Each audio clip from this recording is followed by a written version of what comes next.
Hello and welcome to another FittingSites.com screencast tutorial. In this video we're going to cover how to resize your images before you upload them to WordPress.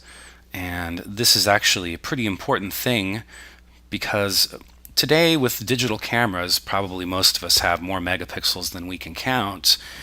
And that's really wonderful if we're taking pictures that we're going to be using as enlargements, like say a 16 by 20 that you would hang on your wall in your living room. But for pictures that you're putting on the internet, you need to make sure that they're the proper size before you even upload them into WordPress. And one of the reasons why this is really important is that large images take a very long time to upload. They take a long time to upload for you when you're adding them to your media library or to your posts.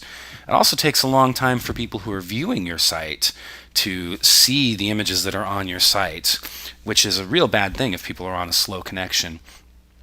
Another reason why it's important to resize your images is that if we were to upload full-size images to our host, eventually we'd run out of space because most web hosts, they don't give you an unlimited amount of storage space.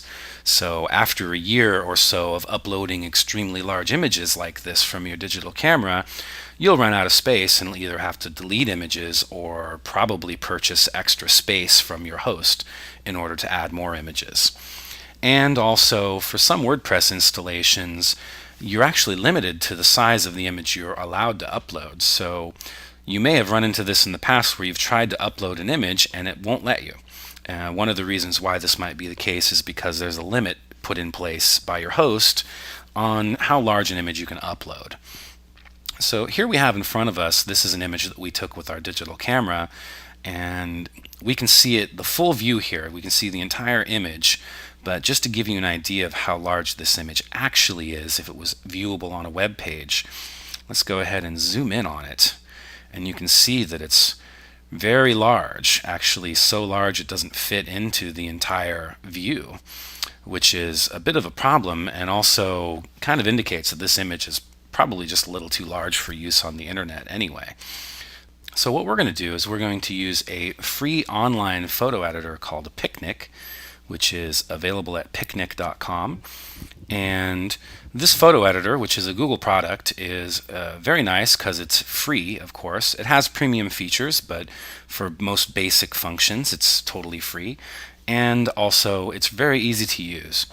And so for this one, what we're going to do is we're going to actually upload our photo. And here we see we have our cupcake photo, which we're going to double click to upload. Once we have it uploaded, if you look down here in the lower right hand corner, you can see that the size of the image is 1896 pixels wide by 1463 pixels high, which is entirely too large for the internet.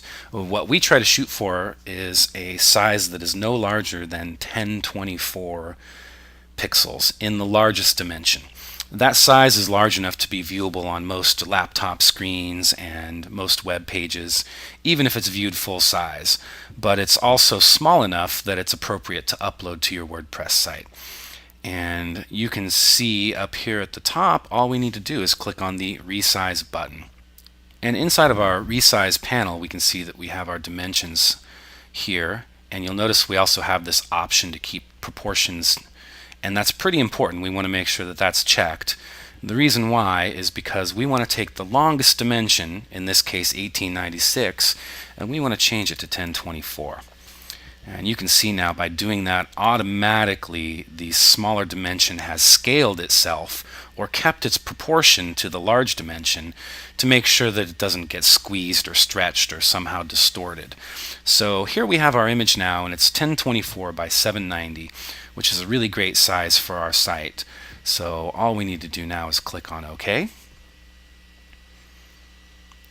If you wanted to, while you were in here, you could also experiment with changing the exposure or the colors, or you could even crop it if you wanted to give it a different framing.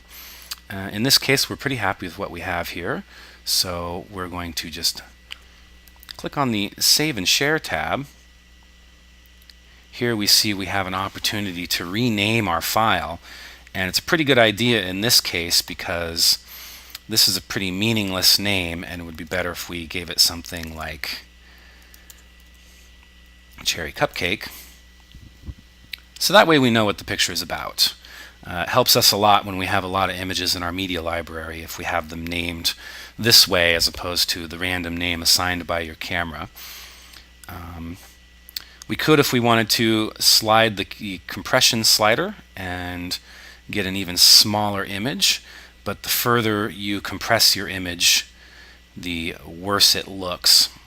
I think that 8 is a pretty nice size. It's really good looking. It's hard to tell that it's been compressed at all, but it's still small enough for web use. So then just click on Save Photo, and you can see that we're being asked where we want to put it. And indeed, we do want to save this to our desktop simply by clicking on Save. And once we've saved it, all we need to do is go to the media library and click on the Add New Link to add our images.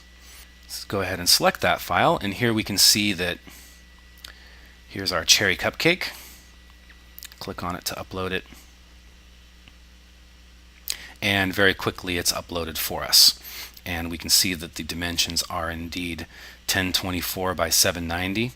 This is a really good size. We're going to go ahead and just modify the title a little bit to make it more readable, and then save our changes.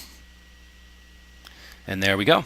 As simple as that, we've resized our incredibly large digital camera image down to a size that's appropriate for our WordPress site, and uploaded it to our media library so it's ready to go next time we create a page or a post in our website.